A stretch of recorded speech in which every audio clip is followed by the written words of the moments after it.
Insurance isn't one size fits all, and shopping for it shouldn't feel like squeezing into something that just doesn't fit. That's why drivers have enjoyed Progressive's Name Your Price tool for years.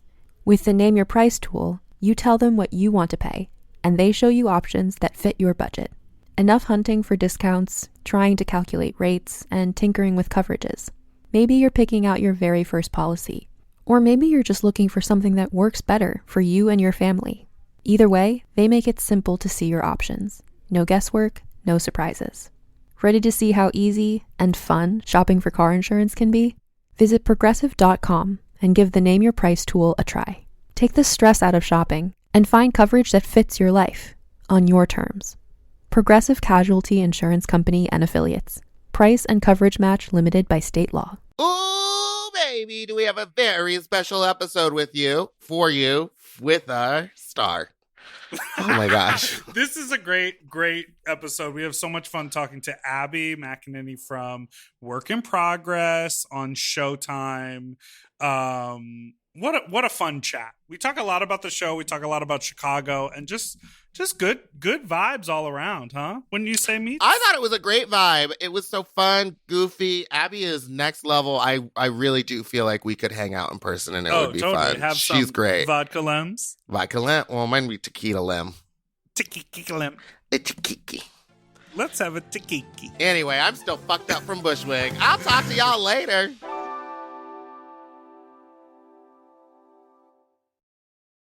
Forever Dog. When your first choice is a big old bus, You turn around and boom, you end up with us. Sloppy seconds. Oh, diva. Our number is 213-536-9180. Our email is sloppysecondspod@gmail.com. Now on with the show.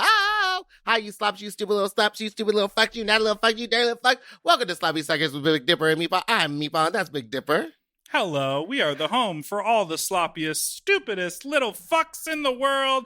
Meatball, welcome back from New York. Are you ready for the episode today? I am absolutely ready. I'm well rested. I locked the cats out last night, and I'm ready to party. Well, I'm very excited today. We have a special guest, the creator and star of the Showtime show, Work in Progress.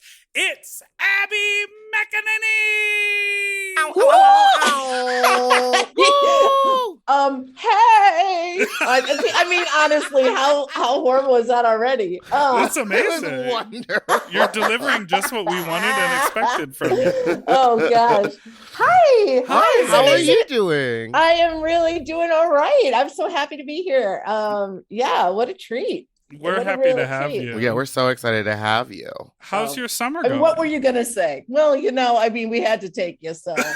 Well, the managers got to talking. You know. And this appeared on our schedule. Yeah, you're like, so- motherfucker, I have to pick up this bitch. You're like, oh, all right, we'll do one. We'll do one No. for those. I will argue this. I will argue with you on this because you are good friends with my former roommate. Yes. And not to be a star fucker, but when season 1 of your show came out, I was like, oh my God, we should have Abby on the pod.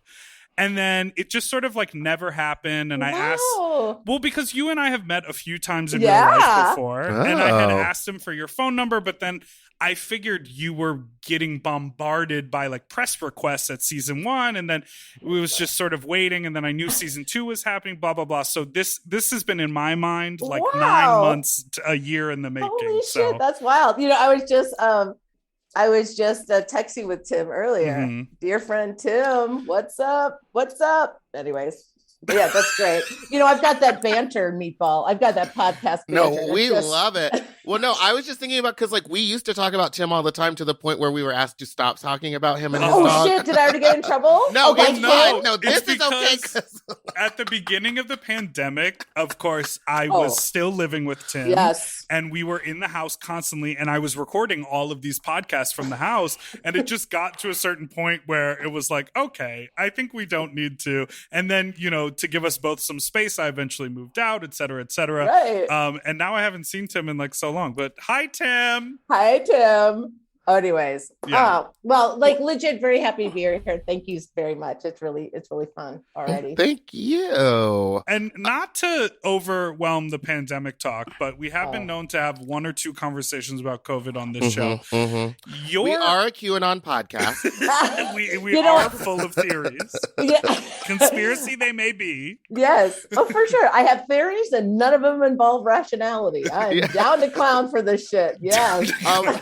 Well, your show, you know, you're very open about conversations about like obsessive behavior and germophobia and things like that. So I am just curious for you as a person, how a global pandemic affected you. Yeah. Did you leave the house for a little bit, or were you sort of there for a year?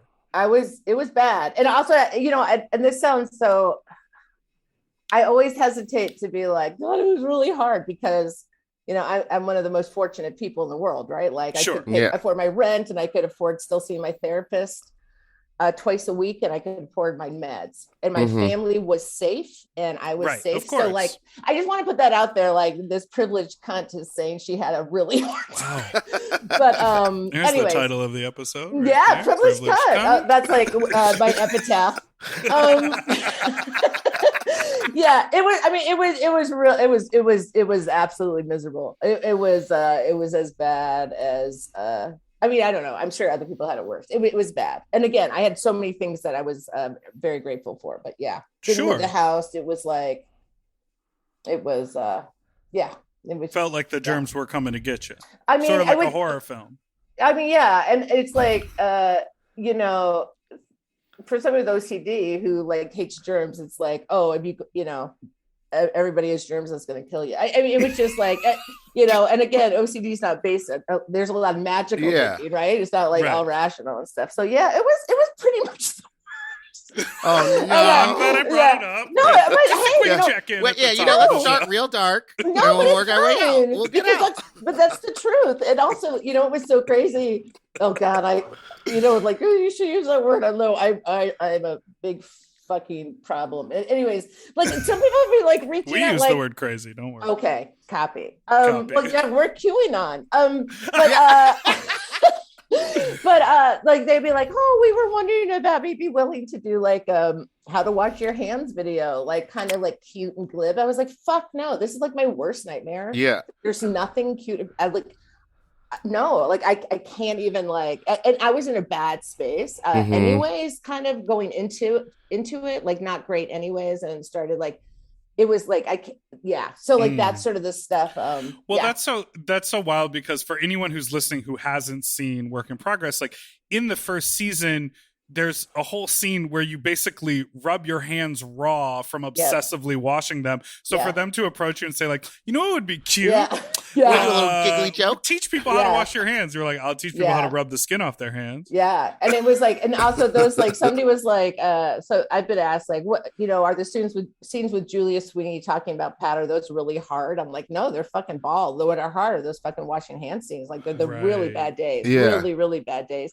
Not only like, are you doing this thing that like, again, I don't have shame about my OCD and stuff, right? Or my mental illnesses, like, but it's a very tense thing and a fraught thing for me. And to be doing that in front of, I don't know, 80 people, and then having to do it over and over again. It wasn't just like, oh, I'm going to do this. It was just, you're like, wow, really glad you're talking about all your fucked up stuff. No, but it's listen, totally he asked true. the question, you answered, you know. Okay. Making the show, you're like, oh, we need coverage. Let's do it again. And the whole point of the scene is that you're doing it too many times to get out of right. You literally have to do it again. It's like you've created your own living nightmare. Yeah, exactly right. All right. So name's on me. So thanks, cool. Big Dick. Yeah, you got it. So the creation of your show apparently had something to do with The Matrix. Like you made the show with Tim Mason, and then Lily Wachowski saw it at Sundance and really enjoyed it. So that was the way the question was worded in my outline, and I was like, this doesn't make any sense. Yeah. So So you are in The Matrix. Classic. We are yeah, all you in don't the see Matrix. me. Okay. I see that. Let's see. So I like the quick and dirty of it is that I did a storytelling show in 2016 at the IO Theater here in Chicago. And my friend Tim Mason came and saw it. We were going to work on something else. And he's like, why don't we just make this? And I was like, yeah. And then we worked on it for a few years. And we had shot a fast story. It's already 25 minutes. We shot like a proof of concept scene, which ended up being the first scene of the pilot. It's like where my therapist dies. And we shot that in 2016. And then we were kind of showing it around. Nobody was really into it. So we raised our own money and then we made our pilot. Coincidentally enough, I'd already met Lily. We were friends. We were having dinner together, her and her partner and our friend, the four of us. And our friend Hale said, like, so what are you doing? When are you shooting that? I'm like, oh, I think we're going to do it like next month. And she was like, what are you talking about? I'm like, oh, I'm doing this thing. I never talked to Lily about it because she had left the industry. She was in art school. I never wanted to like disrespect her like wanting to move on from this business that I mean it's brand new to me. And it's like I think I'm very lucky I'm still in Chicago and I think I'm away from a lot of the bullshit of it. Anyways, so and then she's like, oh, I was like, oh, she's like, well, send me that thing. So I sent it to her. And then we made the pilot, and then we got EPs that were part of her. Anyways, yeah. So it kind of like her manager was like, hey, would you want it? Because we were already with that management company. Would you want to EP this? So she said like, hey, do you want me to EP this? And I was like, no, you don't want to be that. I mean, so stupid. I was like, no. I mean, you don't want to do it. Like you've left that world. Like I want you to be happy. And then, so I said, I mean, really, always been shrewd with the career moves. Abby. I mean, anybody will tell you I am like really bad at everything. And then like a month later, she brought it up again. I'm like, I mean, are you okay with it? And that's how she signed on. So she was actually not part of the development of the pilot. Oh, okay. We and she was signed. She didn't come with us to Sundance, but she was already on board before we went to Sundance. And then, Got it. And then we went out and we did some pitches the next week, and she was with us for that. And then we got Showtime, which was such a dream come true. Like it's outrageously cool. That's kind of like an amazing spot to be in because you have the person on your team. She's like literally responsible for one of the biggest films in like film history, right? Yeah. Like, if you were to make a short list of like biggest impact films, like Matrix, all of the films are on there. Right. And to have her at your side on your team, but also know that you guys created that pilot and made the initial thing sort of without her. So there's like strength in your artistic integrity and then like a really strategic sort of like creative pairing. So it gives validity on both sides of it. I feel like that's sort of the coolest place to be because you're not walking into a room like, oh, we're only here because Lily likes us too. Right. Like you're also like, no, we made the actual thing and got it into Sundance. Dip, I've never thought about it that way. Oh, that's so lovely. Yeah, it's fun. Changed your mind. Both. I mean, I mean, part of me is like, I think that's really powerful.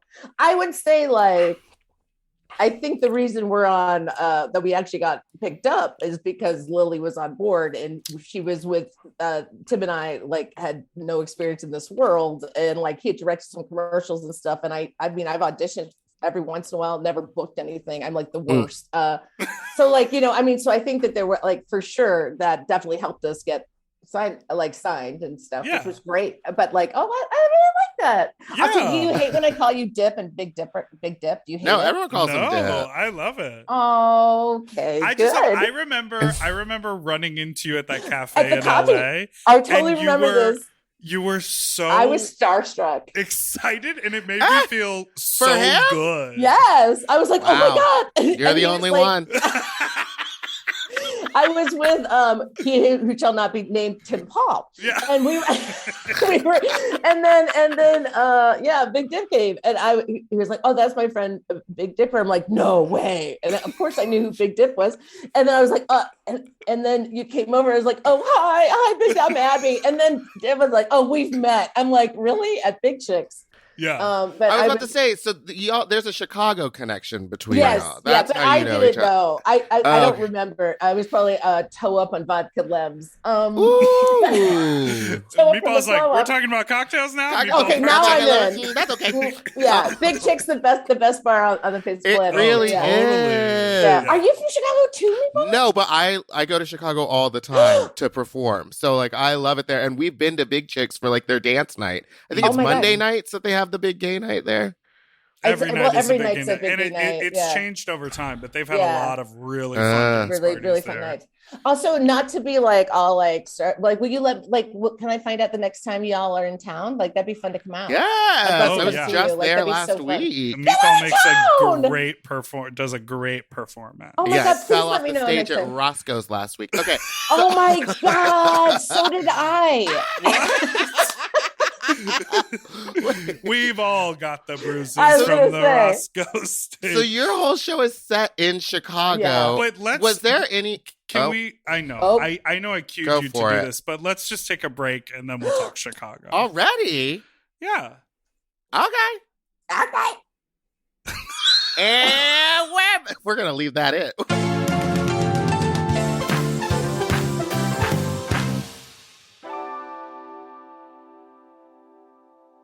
Okay, something about me. I love shopping. If you love shopping too, you have to check out Rakuten. And all you have to do is shop.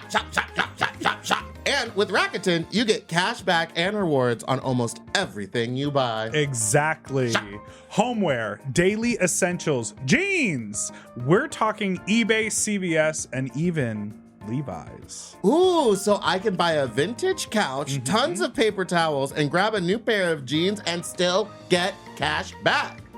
And that's not all. You can even stack those rewards on top of sales and coupons. But Big Dipper, how does this magic work? Well, I'll tell you. Rakuten is paid by partner stores to send them shoppers, and then Rakuten passes on some of that money to you, the member. Rakuten is so real for that. Plus, Rakuten has 17 million members who are already saving. Don't you want to become one of them? Join for free at Rakuten.com or download the Rakuten app and start saving money now.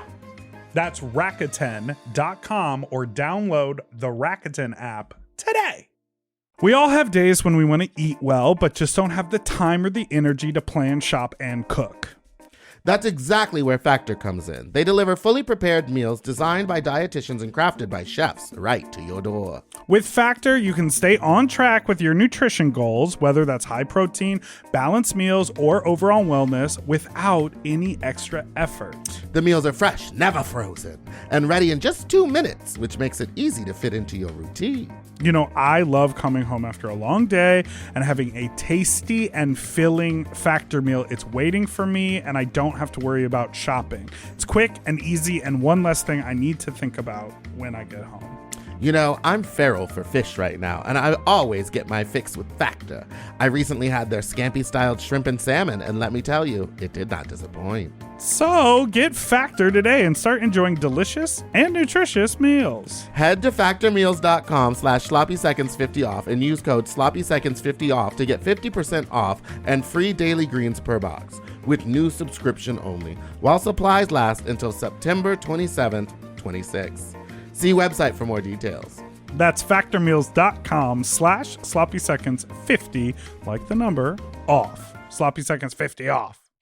Do you want to improve your sleep? Well, listen up and get a Helix. Whether you sleep on your side, your back, your stomach, Helix makes premium mattresses that are designed to fit your specific sleep style. You know, now that it's spring, why not upgrade your sleep game and get a Helix mattress? And you know what? What? I can guarantee you that they have a mattress for you with over 20 different styles and models for you to sleep on. I love sleep. I can't get enough of it. And I love my Helix mattress. So ever since I got the big and tall, I know we go on and on about it, but it's a perfect fit for me. I haven't had a mattress before that I was able to select a model from, and I'm so happy I got to do that with Helix. And I too have the big and tall model, and it's perfect for my big and tall body. I loved it so much, I got a second one from a guest room. True. Yes, baby. And the people are sleeping great in there when they eventually do sleep in there. Best of all, Helix delivers right to your door with free shipping in the US, and you can get a 120-night sleep trial to make sure that it's right for you. You also get peace of mind because Helix mattresses are backed by a limited lifetime warranty and have been recognized by experts at places like Forbes and Wired. And me, I am a sleep expert too. Period. Go to helixsleep.com/sloppy to get up to 27% off site-wide during their Memorial Day sale. That's helixsleep.com/sloppy, and make sure you enter sloppy seconds after checkout so that they know that we sent you. helixsleep.com/sloppy. Get yourself a Helix.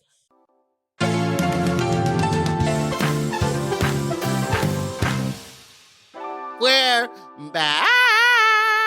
Okay. Yoo-hoo. Yes, yoo-hoo. It's a chocolate drink. It's not milk. It's a chocolate drink. It's a chocolate drink. Is there dairy in it? I don't think so. Because it says not milk on the side? Yeah. Yeah. This It's is like this not- is definitely a QAnon spiral we should go down. Yeah. Is Let's it? get Does to the it have bottom of dairy? yoo-hoo. Yoo-hoo is full of Yoo-hoo. microchips. Wait. Microchips only. Have you ever seen Wicked? Me? Yeah. No. All right, moving on. Okay. All right. You're like, okay, let's no take big another deal. break, Dip. Ugh. Wicked. Okay. So you shot everything and you used like pretty much only Chicago actors. Was that by design, or did someone like try to trick you into moving it to LA or shooting it somewhere else? Well, we always wanted to do it here. We're like Okay. in our dreams, like when we started working on this, like it was like, I mean, I still, and I think this sounds fake, but I still kind of, I don't believe it. Like, this is just wild, right? Like, it's whatever. You can cut that out because it sounds stoops, but like, No, we won't, because I I have still a can't believe follow-up it. question. After we talk about Okay. Chicago, I do Yeah. want to talk about the wildness of it. Yes. So it was never, and since Lily lives here, Uh-huh. Mm-hmm. and like it was never brought up because I think so it was never an issue of like having to move it. And honestly, I think that is like it, that's part of it, right? Because she lives here and so she doesn't want to go to LA. So it was awesome. Like it was never even like a bridge we had to cross. Oh, And nice. it would certainly have been something that we would have fought for, but like if we didn't have Lily, but like if we had to, but who knows if we would have won a battle. Because right? I could even I'm just imagine thrilled.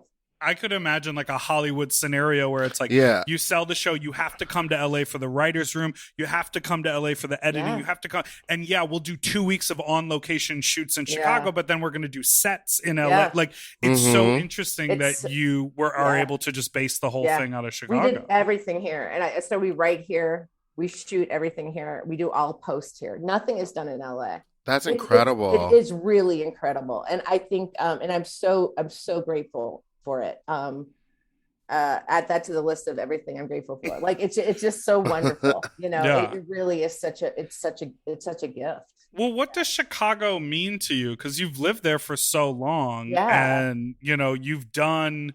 We could sort of go up and down the Clark Street and talk about all the different you know what I mean? It's like Ooh. you have Yeah. relationships with all of these places in Chicago, Right. communities. It's like, what does the city mean to you, not only as an artist, but like in relation to the show? Oh wow. Okay. I moved here for college, and so I never left. And I think I moved around a lot as a kid, and so like change is very difficult, and so I just stayed, and it's where kind of I grew up, I guess. Mhm. And what does it mean? I don't know. I love it. I mean, this is where improv is. So I'm so lucky that the only college I got into was here. So I didn't it wasn't my first choice. It was like I applied to 5 schools and got into one. It was my 5th choice, and it was here. So like, thank God, and improv's here, and that changed my life to be able to do it, like start taking classes and perform here. I don't know. I just think it's a real I love it. That's such a dumb thing. Wow. No, you know but what? I just lost the Chicago tourism campaign. I was up for. You were like, come love for it. the improv. Yeah. Come for the improv and the vodka lambs. Yeah, and my improv theater is shut down. Like all this stuff is shut down now. But anyways. But as a person who spent many years in Chicago watching Work in Progress, there are so many things that click to me as iconically Chicago. Yeah. For instance, it's like you see like a group of queers, and then it's like, oh, those two hop on their bikes and drive off, or like just even the scenes like on Clark Street in Andersonville. Mm-hmm. I want to talk about lesbianism and the neighborhood of Andersonville. Okay. And I want to understand why that is a hub for queer women. Okay. Well, so, and just so like, I don't define myself as a lesbian anymore. Like just, I define myself as a queer dyke, just FYI. I just want to get that out there. Sure. Honestly, when I moved to the North Side after college, I lived in Logan for a long time, and it was 1992. We weren't born that. All right. And no, we were. No, we both were. We're old. Okay. And that's it was just like that, like it was a lesbian neighborhood. I don't know much about it. It was just like that's where all the lesbians live. And so like whenever, like to this day, and I live in Andersonville now, and to this day people are like, well, oh, where do you live? Andersonville. Big surprise. Like it just filled with queer folks, and like originally like very lesbian. Now it's very like queer folks, and a lot of gay men have left Boys Town and moved up because they got more money. And so like it's definitely, and there are also a lot more like straight families here with like strollers and stuff, but it's still very queer. And like, we have Women and Children First here, which is the best bookstore on the face of the planet. And so I don't know if that answered your question, but yeah, I love it. I mean, it was weird because in the first season, we block shots, which means that we didn't shoot episode by episode. We shot like locations out. And our last week was all the Andersonville stuff. So, and it was like, my first job, really my first professional job on set. Like I'm in every scene. It was like 7 weeks. I was holding on by a fucking thread, which is normal. I mean, even when I saw Big Dip at the cafe, I was holding on. But like, anyways, we're walking up, like we're getting those scenes when I'm walking on Clark Street stuff, and I was like, oh fuck, I'm gonna be walking up this street on Saturday to get my coffee, and then it kind of was like, oh my god, what was I thinking? But it is really fun to have the neighborhood, and on the whole, people are very supportive. I think. I'm sure it's a pain in the ass, like to have, crews in your neighborhood and like, people are like, I can't park. I'm like, I know, I'm really sorry.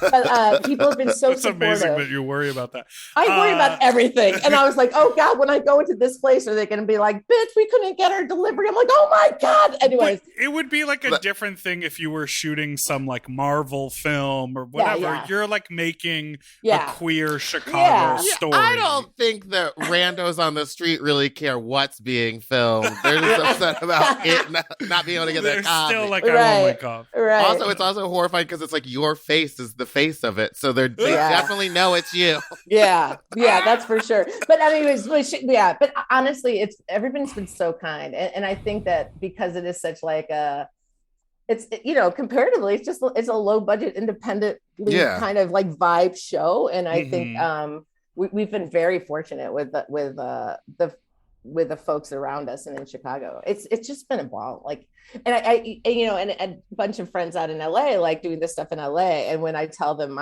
they're like, oh my God, what? Like, this is how your network treats you? I'm like, oh yeah. They're like, oh, that's unheard of. Like stuff like that. Like, it's really like, I'm like, oh gosh, I guess like when you have your first job at 51, like you've suffered some. So like you get some good stuff at 51, maybe. I don't know what the rule is, but we've been very fortunate for sure. Yeah.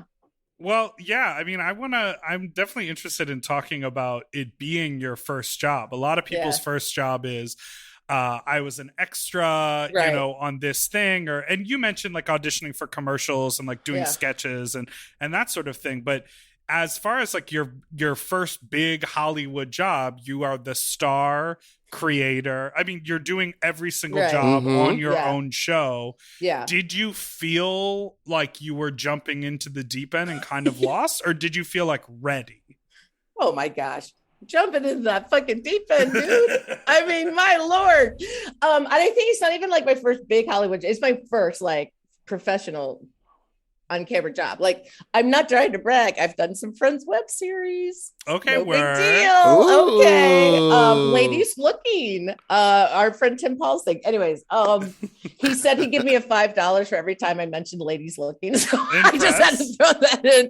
I'm sure you're trying to make that $25 or whatever. I mean, seriously. I mean, I've just made $5. I'm feeling pretty smug about it.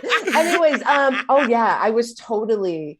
I'll say, okay, first of all, yeah, totally out of my depth, if that's the way to say it, in the deep end, whatever.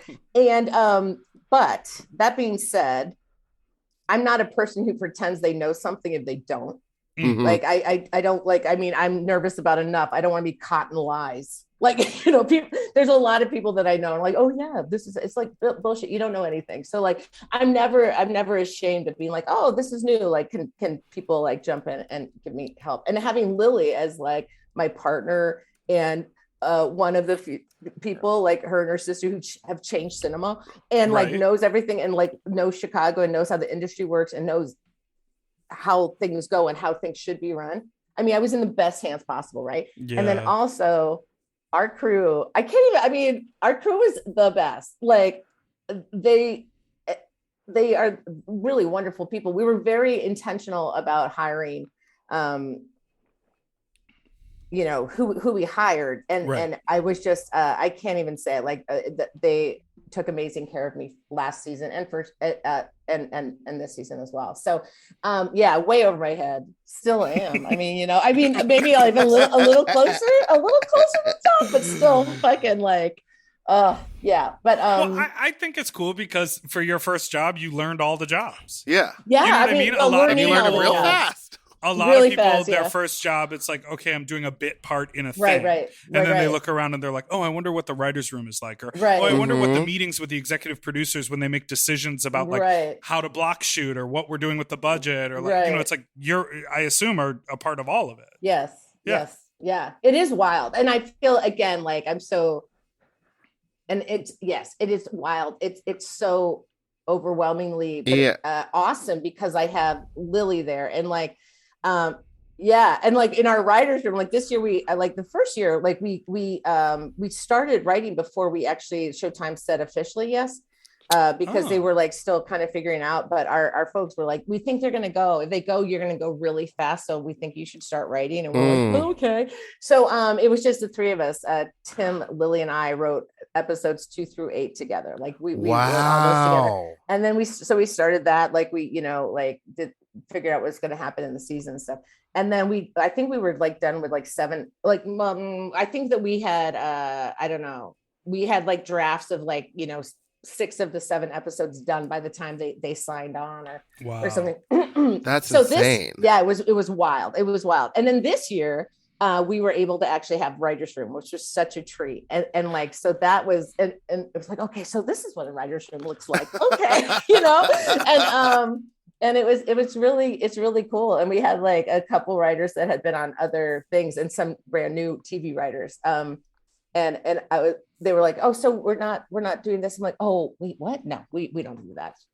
I mean, like, but it works for us, what, you know, like a blood oath. What are they? No, just about? Like, you know, they're like, oh, we don't like haze send, each like, other. Yeah, no, but like that, like send the outlines and to the network and stuff. Like we like, you know, we went through stuff, but we're not like sending stuff. They don't write there. I think honestly, writers are going to write to you and be like, bitch, you got it wrong. I'm sure I did, but I am getting it wrong. But it's something like, and then like you outline each episode, and then like it's like, nah, we gave each writer an episode. It's like, okay, you know, you have a thing, and then it's just run how we run it. There's no A, B, and C storyline. It's just like, yeah, we kind of figure out the story, and then I don't know. It's I think it's done a little differently, and I think the two writers were like, yeah, we don't really know that language, so like, trust you go. Well, that's cool. I That mean, sounds it even just like more fun for the writers. That it's like a different experience, in my Mhm. opinion. I hope so. I mean, Yeah. like, I just think what I like. Oh, did I interrupt you, Meatball? No, you go ahead. Okay. Oh, I did. I can tell from No. your face. Oh, No. Oh, wow, from your face? No, her face just looks like that. Mine She's just her looks Botox like run that. out. Oh my Mhm. gosh. It's not Okay. lifted anymore. Oh, oh gosh, I can't even remember what I was gonna say. Fuck it, it doesn't matter. Well, I was Well, going to we've ask heard- about our yeah. good friend of the pod, who is one of the writers on your show, Tian Tran. Oh my gosh, is she the We're dreamiest of the obsessed dream? with her. She's so Well, good. well deserved to be obsessed about our dear friend Tian. Holy Yeah. shit, isn't she? She's just She's- magnanimous. Is that an appropriate Yeah. word? 'Cause Yeah. And shooting a new TV show out here in LA with Hillary Duffs. I mean, seriously. Oh, yeah. I mean, everything. Like, I mean, So we just. yesterday. She's fucking nailing it. Yeah. And she deserves every good. She works so hard, and She's she's the such best. a dream. She was actually a punch. So we were able to have a punch up writers on our first season. We had 4 folks come in, and she was a punch up writer for 2 weeks. On our first season, and then so she was a staff writer this year, and then she was actually in this past weekend's episode. She's in episode 6. She has a role in that. So cool. Yeah. So And she's cool. just a dream come true. Yeah. And have you had a lot of Chicagoans pick up the phone, beep boop bop boop boop? Where's my cameo? Ooh, I'm trying to act in your TV show. No, I mean, I think Really? I think I've been really. I know people are like, oh, people are going to come out of the woodwork and demand stuff. But no, I think also I'm not on social media. That probably has helped me. Wow. You don't yeah, have to deal so with probably- the DMs. Yeah. Wait, and how long also, have you not been on social I've media? never been on it. Wait, what? Ever. Yeah. Wow. Yeah. I just knew that You on my knew. brain. You I were knew like, that my this brain. is gonna be a This is a shit show. cesspool. Yeah, I knew my brain couldn't handle it. Like I Yeah. knew that it would be Wow. bad. And I remember people be like, well, you really should get on Twitter. It'll help your career. I'm like, bitch, if I was on Twitter, I wouldn't be alive to have a Yeah. career. You know what I mean? Like it's such a toxic thing. It's like people are like, we know social media, we know how you feel about it. But yeah, I think it's the worst. And I'm very aware of my what I need and how to protect my brain and my heart. Not always, but like from the jump, I was like, fuck no, I'll never do it. So That's Wow. amazing.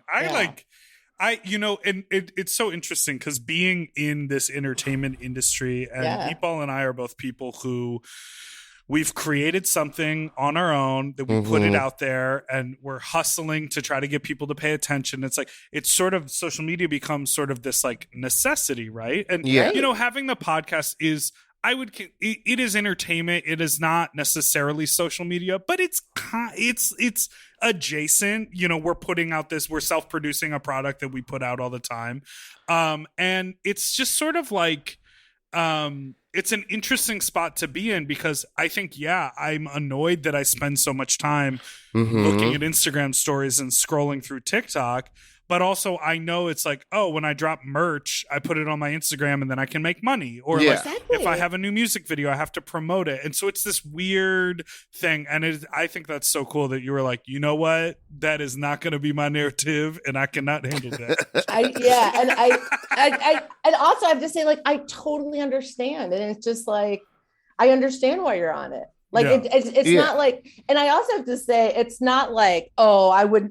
The reason, because I would fucking do deep dives. I already have enough hard times, even when it's not a pandemic. If I'm going through a very bad depressive time, I'm already not leaving the house. I don't need another reason not to leave it. Oh my God. And like, you know, I don't need to see, and that's also, I think it's harmful for the people on it and their performative thing. It's hard for people watching it or seeing other people performatively happy, all that shit. And also people are hateful. Formatively. Yeah, and it's just and plus all the other shit that we know is wrong with it. However, so one of my best friends, Brendan Dowling, who was a writer, a staff writer this year, and also is in episode 5. He plays Bunkle Rick. For anybody who's watched the show, anyways, he every once in a while he'd be like, he used to live in Chicago, he lives in LA now. And he'd be like, get to picture. He's so funny. And he would take a pictures like and start giggling. And he's like, I'm going to post this. And he'd come up with the most hilarious caption. And this is how addicted to like, I understand it. It's like, he's like, this one's going to be a 67 liker. And I was like, Oof. okay. So then I couldn't move on. I would like be hanging out. I'm like, what are we at now? Like, I was like, how many likes do I have? So like I was like, you claim this. This is something that you claimed. If we don't get that, it's a random number. Right. Yeah. If we don't get that, that's a fail, and that's on me, right? Like, I'm Absolutely. not saying that like my brain is better put together that I can handle it. I can't, and that's not it. Do you know what I'm saying? Like, Yeah. so, and then he'd be like, Obsessing we're at 68. I'm like, okay, what do you want to do now? I mean, it's just like, what?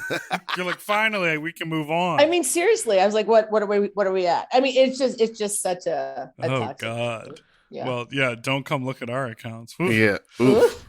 Wait, I mean, yeah, go ahead. Meatball, I want you to ask that question that I highlighted because I have a feeling you would be a terror in this certain scenario, Meatball. Oh, I would be awful. Okay, so you got your first assistant? Yeah. I had an assistant for a while and they quit. What kind of stuff do you ask your assistant to do? Is it easy to like, ask him to do stuff and be nice about it, or I Oh don't know. my God, that is so funny. He's actually, I'm in the production office right now. He's on the other side. He's the one who brought me a coffee. I swear, y'all. First of all, I've needed an assistant my whole fucking life. Okay, so like, I mean, this is it's just so wonderful. So, well, when we're in production, it's like so many hours, right? Like, Right. so it's like, driving me there and then like at my lunch and all that stuff and like keeping me. I mean, it's just that was hard time for everybody, or just very busy time. And he's like, Yeah. "Oh, you need a break." I'm like, "Bitch, you need a break." I mean, It's he's like so life good. support Yeah. at that point. It really is. Yeah. And then, it's funny because like, but the time in pre-production, we started rolling. Whoo! That's the urban assault vehicle take or mix of Rollin' by Limp Bizkit. Anyways, that was what I was singing right there. Yeah. Deep cut. Rolling. Whoo! Anyways, shout out to my friend Blaine Baker. We were singing on set. Okay, shut up, Abby. I get back to the point. No, I love it. Assistant. Okay, so like, I mean, so now like that we're in post-production, we're almost wrapping up. Probably at the end of next week we'll be done, I think. I mean, we still have two more, like we're like episode 7 is this next week, and we still have to deliver 9 and 10. Like we went on air earlier than we thought, and we doubled up and stuff. So we're still like cranking them out. Anyways, so so once we're in pre and pro, a lot of it's like this kind of splits between work and then home. Mhm. And brain and like apartment and stuff like that. So what I mean, I asked him this, but then like also it's like, I'd love, I don't ask him to iron. That's why I was like ironing, and like I'm the worst ironer in the world. I'm not gonna ask him to iron. Although like, boy, I mean, could you imagine having somebody iron for you? That seems like so like bonkers. Anyways, Meatball. So wait, your person quit? Yeah, but I would make them steam stuff for me. See, but also you're a performer. That makes sense. Like, Right. like that makes sense. Yeah, That's part of your job. It was like a lot of stress, and then I would be like, okay, you have to go downtown and buy this specific fabric for me, and I know where it is. And then I was like, if you ask me too many questions, it's over for you today. Like I just couldn't. See, well, that's the difference. That's hilarious. Well, I've worked as an assistant many times, and I remember one time I was working in the office at the person's house, and I was doing like QuickBooks, like I was doing like accounting inputting. Whoa. Ooh, Abby, she perked up when I said QuickBooks. She's like, former "Use it now." financial accounting. no, I mean, I was just like, I was like, that's smart. I could never do that. And so I was like doing that, and then she was also like, "Oh, can you do 3 loads of laundry while you're here?" Right. Because the washer and dryer, we're in the basement, we're right next door, Right. and she was out and about for the day. Yeah. And I never thought that like that was a weird thing. I don't think it is. And I'm like, oh, I don't think that's weird. Yeah, I didn't think it was weird, but It's I think not weird. some people go like, oh, I can only ask them to do like work related stuff, or I Right. don't want to like let them in too much. Mhm. And I think as long as you ask in like a respectful way and the For person's sure. being paid, it's like, all the tasks in the world are work. I think that's for sure. I think that if Will, who's now a very dear friend of mine, actually, like if he was hired as my assistant, let's bring him on. No, I'm just yeah, kidding. I mean, honestly, yeah. But if he was hired as my personal assistant, not with like he was hired by the show, right? So that so like I mean, and also I could ask him if it's just like like I think that that's my own thing, like right. But yeah, I don't think that's I totally get that, and I definitely like I think it would be great to have that. Sorry. Ooh, tell me if you think that this is too much. When I was a nanny, I was only paid like basic nanny wages to watch 2 children. But the mom would make me pick them up from school and drop them off at school in the morning, which means I would get to their house at 5:30 in the morning, drop them off at school, then go home, wait all day, and then get back to their house at 3:30. And then she would want me to do the dishes from the day before that I wasn't a part of.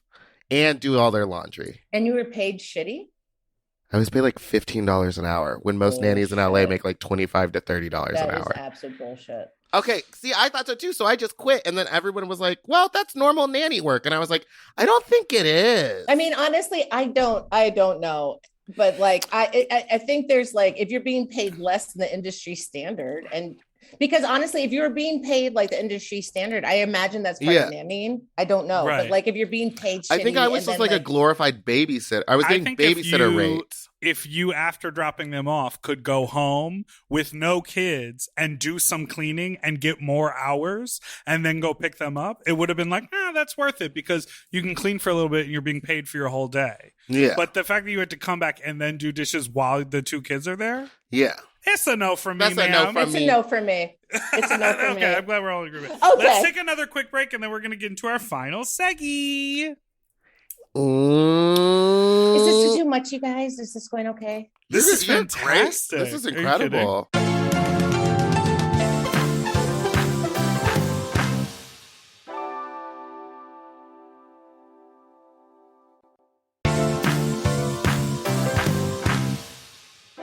Okay, well, let's be officially back. Okay. Mm-hmm. We don't have any bad reviews. When are we going to say hootie hoo? Are you going to say we're back and then and we're back? Hey, hey! See, the reason we do that, you wouldn't know because you haven't seen Wicked, is that's the famous riff from the musical Wicked. Oh no, and I'm messing it up. No. You're doing the you riff. Yeah. Oh, I am. I copy that. Now I get it. Copyright that. Yeah. Wait, that's Yahoo. It is Yahoo. Oh, that's right. Yep. I have one more question before we get into our official thing that we do at the end here, which is racy and fun. Oh God, racy and fun are not words that I ever use together. But continue. Okay. Which is there's a lot of both in season 1, but then again in season 2, there's a lot of conversation around therapy and specifically around journaling, around sort of writing your own life, taking notes, putting your inner thoughts down on paper. What is it about journaling that? Well, first of all, is that just a device, or are you personally in your real life a journaler? It's a device. I never journal. Really? Never. Amazing. You make Will do it for you.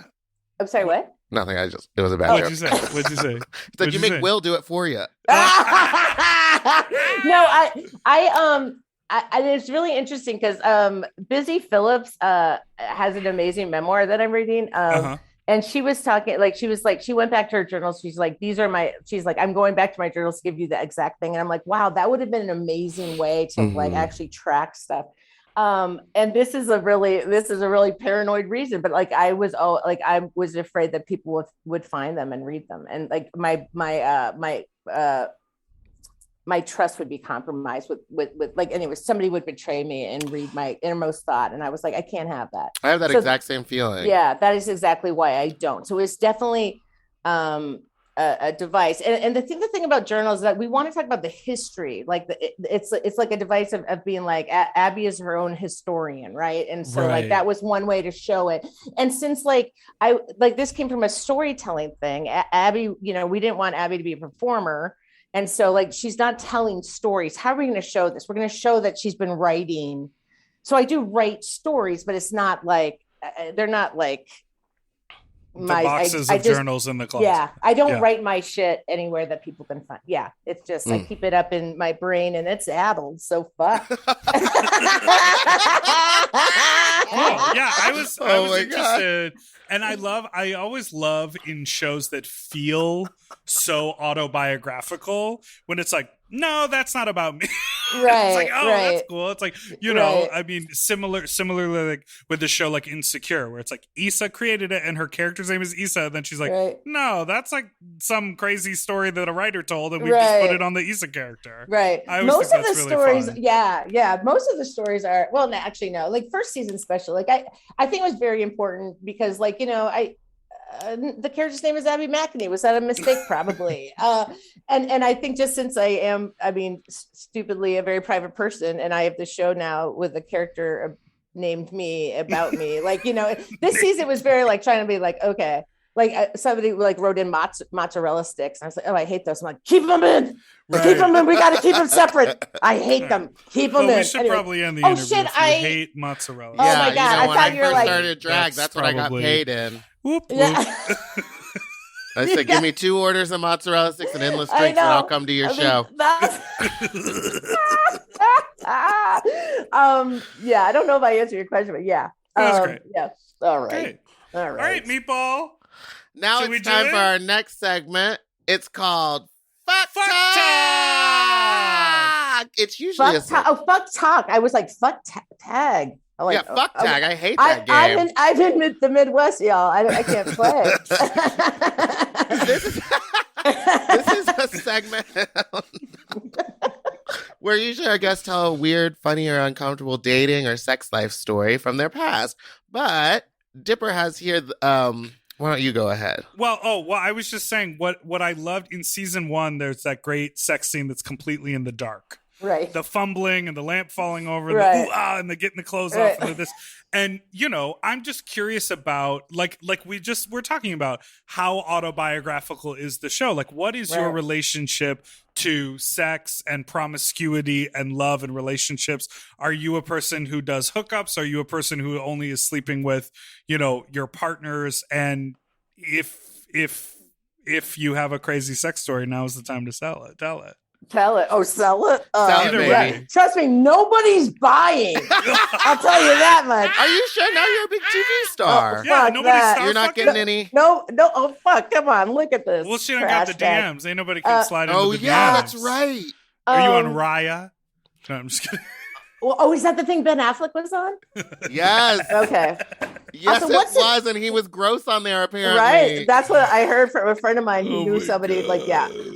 Also, what's the deal with Jennifer Lopez, who's never been single in her life? I worry about that. Deal? I worry about people that are never single. I think it makes me so uncomfortable. It's just like, come on. Anyways, that's a. Well, it's a good point because you're looking at a person who is a fucking millionaire, global superstar. Yeah. Just she's got power, and will always have some sort of a boy. And you're like, whoa, do you can you? Yeah. Can you just be fortified in your singleness? It makes me. I think she gives 0 fucks what this trash bag thinks, but it worries me. And I also we'll find think out after this airs. Yeah. Jennifer, our DMs are open, and we'll pass them on to Abby. Also, we'll send them to Will, and Will. Yeah. Sorry, go ahead. I love it so much. Okay, let's see. I define myself as a sex positive prude. I love love that. I think anything done with transparency and honesty, fuck whoever you want. I'm thrilled. I just think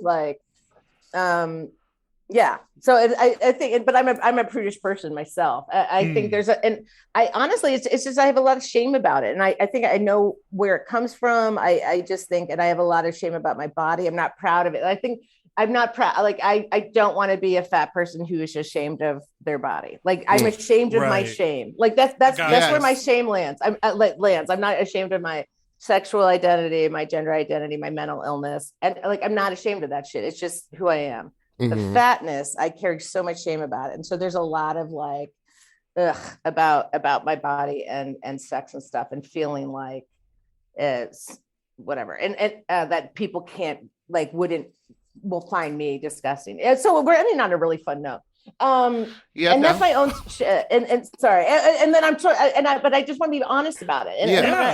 I think I love that. I think all of us have felt that way probably before. And I loved that. I mean, that there was a whole storyline like that, at least in season 1 with Chris, and the whole idea of not being able to accept someone finding you attractive. Right, and that was and that whole thing And I think, and just like, I don't know. I'm 53. I don't know. It was just not how I grew up to feel confident or that I was worth it. I think, and that's by society, it's by everything, right?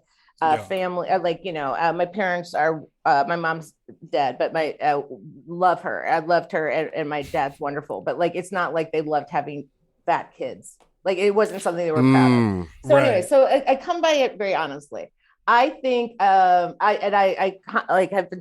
refer to myself as dead inside for very many years. I think I get little I think hooking up's kind of fun. It's but I'm fucking a dead inside fucking old. I don't know what's that called, tumbleweed. I thought it was gonna end. I'm a tumbleweed. I'm just a fucking wispy, fucking fat tumbleweed with a bad back, dead inside. And I've been single for a long time, but I have to also say I'm thrilled. I am thrilled being single. It's not I'm never. I legit. And part of the reason that season 2, season 2, this was never supposed to be a love story, right? It was never a love story. It was set up Chris was a device, and it was based on a real ex-boyfriend of mine named Alex, who's lovely, and we're they actually just fathered their they just birthed their first child. Amazing. With their wife, and they're just a wonder. I went to their wedding. We're just dear friends. This is a very important person in my life. So but the show is never I'm so, and I talk about this so all the time. So, but anyways, I hate the fucking trope that people are only worthwhile if they're loved or fuckable or worthy of romantic love, or somebody is in a romantic relationship with somebody, and that gives them worth, especially women, especially fat women.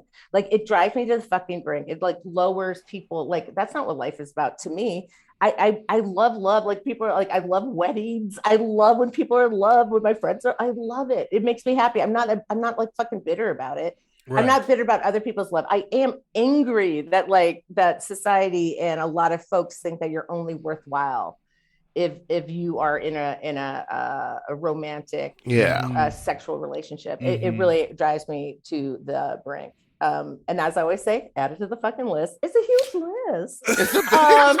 So I don't know. And also when we were going to do the sex scene, I was I mean, we would I was fuck.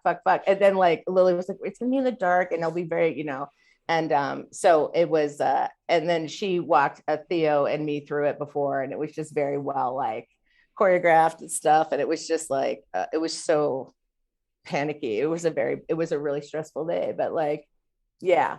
Anyways, did that answer? Well, I was going to tell a story about anal orgasms. Oh, I love it. Tell me everything. I love it. I'm really into it. We gotta go. I was fucking this guy recently, and he had multiple anal orgasms while I was fucking him, and it made me feel like a fucking rock star. Bet it would. That's amazing. He was like, don't stop. And then his whole body was convulsing, and I felt his asshole no way. And I was like, oh my, I didn't know about that. That is, well, I didn't know about that either. Meatball, and then he said that he was like, it gets a little creamy back there when I do that. I was like, no, you have got to be kidding me. Then see a doctor, because we've been over this. That's not possible. That means that there's something wrong with your insides. I mean, I'm sorry. I want you to be happy, but there's something wrong with your insides. Your insides are broken. I want you to be healthy and happy, and I'm glad you're enjoying it. And holy shit, I've got to call people and tell them about this. But, oh my God, see a doctor. I thought you were about to say it after he finished. He turned and was like, "By the way, love the pod."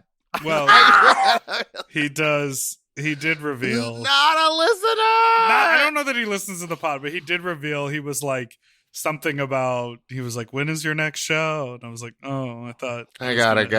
escape that for this moment. But Oh, anyhow, and that's then awesome. I fucked him a second time and it happened again. So I think he's prone to it, but I also think whatever the combination of our anatomies together is making for anal orgasming, which is a very cool development in anal sex. Yes. That rules. Thank you for Yeah. discovering that for all of us. Well, I Yes. guess, I mean, there are a lot of people who are very well versed in that experience, but for me, it was brand new. I can't believe I get to be on here when you tell people. That's so cool. What a gift! What a I love it gift. so much. No, for real. I love this shit. I love it. I'm very like pro sex work. I'm very pro like whatever people want. I'm very pro it. Oh, Yeah. thank you. Go. We're very pro too. We're Yeah. very, very Abby, pro. we want to thank you so much for being on Yeah, the thanks for podcast spending today. your time with us. This We know has you're been very such a busy. ball. Yeah, You're at work. You're at You're the literally production at work office. right now. What are you talking about? that's true. That's true. No, I wish You're gonna be I Will, get in here. We've got things to solve. That's That's my impression of you. I love it. So, no, it was Dip. It was so fun seeing you again, and Likewise. Meatball was so nice to meet It was you. nice to And, meet you it's too. amazing, and yeah, please let me know when you're performing next in Chicago. It'd be really fun to hang out. And see. Yes, If it would. is that if that's too much? I understand. I don't want to be a creep, but I No, think- come sit It'll be backstage fun. with me. It'll be fun. What? We can have It's always all... the best. Oh yeah, I don't make my friends sit out in the audience. They sit No, backstage. sit backstage, hang out in What? the dressing room, and Get in the then dressing you room, just meet the pop out dolls, and see have the as show. many vodka lemons as you want. Oh my God, lives are changing. Meeting mine. This is Lives are bonkers. I'm so excited. All right. Well, there's nowhere to follow you on social media, so everyone make sure you're watching season 2 of Work in Progress on Showtime. And Meatball, hit us with the outro. Thank you so much for listening to Sloppy Seconds. You can follow us on Instagram at SloppyPod. You can send us an email to sloppysecondspod@gmail.com or call in with your own fuck talk story to 213-536-9180. You can follow us on Instagram at Big Dipper Jelly or Spicy It's Meatball or Fat Drag Meatball on Twitter. And don't forget to subscribe so you don't ever miss an episode, which come out every Tuesday and Friday. Goodbye. Goodbye. Goodbye. Doodle-doo-doo, forever dog. To listen to Sloppy Seconds ad-free and one day early, sign up for Forever Dog Plus at foreverdogpodcast.com/plus. Sloppy Seconds is produced by Forever Dog and Moguls of Media, a.k.a. Mom. Hosted by Big Dipper and Meatball, music, editing, and sound design by William Pitt. Executive produced by Willem Belli, Alaska Thunderfuck, Joe Cilio, Brett Boehm, and Alex Ramsey. Our artwork was drawn by Christian Cimarroni. And our theme song was written by Mike Malarkey.